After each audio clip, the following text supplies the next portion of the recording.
நம் எல்லோரையும் படைத்த ஏக இறையின் திருவருள் உங்கள் அனைவர் மீதும் பொழிவதாக.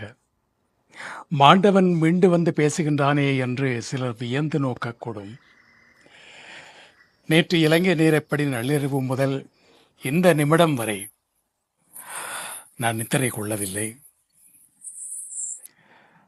அந்த விஷமச் செய்தியை கேட்டு ஆயிரம் பல்லாயிரம் அன்புள்ளங்கள் தொலைபேசியில் என்னை அழைத்து என் குரலை கேட்ட பின்புதான் நான் உயிரோடு இருப்பதை நிச்சயப்படுத்திக் கொண்டார்கள். அதிலும் சிலர் என் குரலை கேட்டதும் கதறி அழுததை கேட்டு என்னால் தாங்க முடியவில்லை. இத்தனை ஆயிரம் அன்புள்ளங்களை நான் பெற என்ன தவம் செய்து ஈன்றாளோ என் அன்னை என்று நான் நினைத்து கொண்டேன்.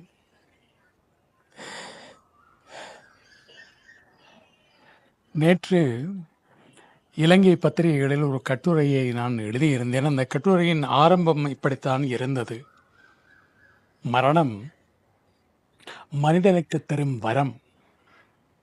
அவனை பற்றிய எதிர்மறையான சிந்தனைகளை எல்லாம் மறக்கச் செய்து அவனுடைய நல்ல பக்கத்தை மட்டும், அந்த நல்ல நினைவுகளை மட்டும் இறைமேட்டி பேசி மகிழ்வது.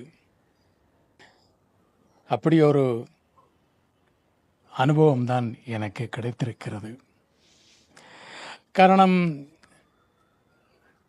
பல்லாயிரம் அன்புள்ளங்கள் என்னை நேசித்தாலும் என் துறைசார் பொறாமை காரணமாக அல்லது மதமாச்சரியங்கள் கொண்ட சிலர், விரல் விட்டு எண்ணக்கூடிய சிலர், இதுவரை காலமும் எதிர்மறையான விமர்சனங்களை பரப்பியிருக்கலாம்.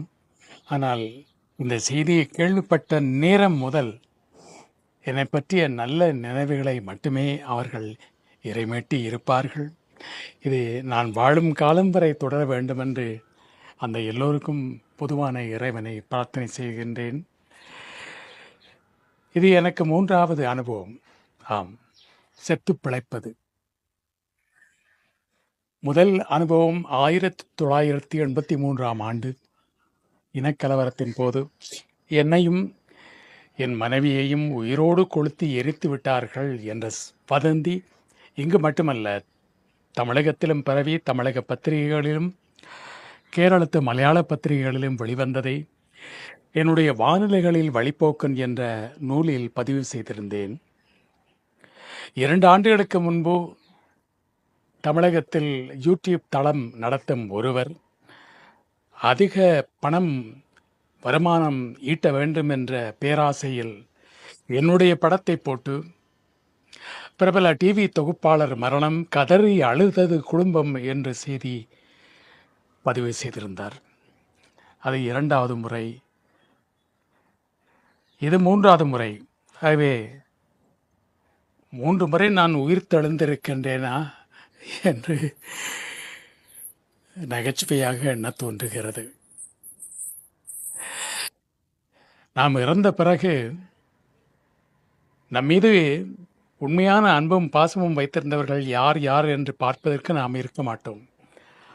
ஆனால் வாழும் காலத்திலேயே ஒருமுறை அதை கணிக்க, அதை அறிந்து கொள்ள இறைவன் கொடுத்த சந்தர்ப்பம்தான் இது.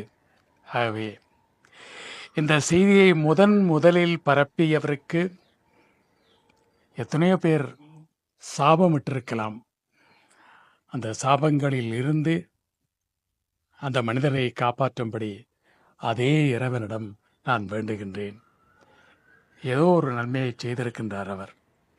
ஆகவே அன்புள்ளங்களே, எனக்காக பிரார்த்தனை செய்த அனைத்து உள்ளங்களுக்கும் என்னுடைய நெஞ்சார்ந்த நன்றியும் வணக்கமும். நன்றி.